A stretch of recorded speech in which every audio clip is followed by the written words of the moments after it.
காலையில் ஈரமான திருநீரும் மாலையில் ஈரமில்லா திருநீரும் அணிவது ஏன்? இப்படி இரண்டு வகையான திருநீர் பூசும் முறையை பார்க்கும்போது நாம் புரிந்து கொள்ள வேண்டியது, நனைக்காத திருநீருக்கு அணுக்களை அழிக்கும் சக்தியும் நனைத்த திருநீருக்கு உடலில் மிகையாக உள்ள ஈரத்தை உறிஞ்சு அகற்றும் சக்தியும் உண்டென்பதாகும். இரவு ஒரு நபர் தூங்கும்போது அவர் படுக்கையில் லட்சக்கணக்கான அணுக்கள் பரவியிருக்கும் என்று விஞ்ஞானம் கூறுகின்றது. அதேபோல் மாலை நேரத்தில் சுற்றுச்சூழலில் எண்ணற்ற நோயணுக்கள் உலவுகின்றன என்பது அறிவியலின் உறுதியான கண்டுபிடிப்பு.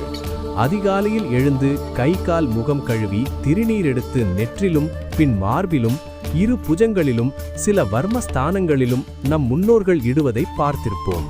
மாலை பொழுதிலும் இவ்வாறு கை கால் கழுவி நனைக்காமல் திருநீர் பூசுவது உண்டு. குளிக்கும் நேரம் உடலின் மூட்டுகளில் ஈரம் காரணமாக நீர்க்கட்டு உருவாகவும் காலப்போக்கில் அது வாயிலாக கொழுப்பு அதிகரிக்கவும் அது முட்டுவாதமாக மாறவும் வாய்ப்பு உண்டு. இப்படி உருவாகும் நீர்க்கட்டை தவிர்ப்பதற்காகத்தான் குளித்தவுடன் ஈரமான திருநீர் அணிந்தனர். இது பக்தி மட்டுமல்ல, இது மருத்துவ அறிவு, உடல் பாதுகாப்பு, 1000 ஆண்டுகளின் அனுபவ அறிவு. நம் முன்னோர்கள் திருநீற்றின் மருத்துவ குணங்களை நன்கு அறிந்திருந்தனர்.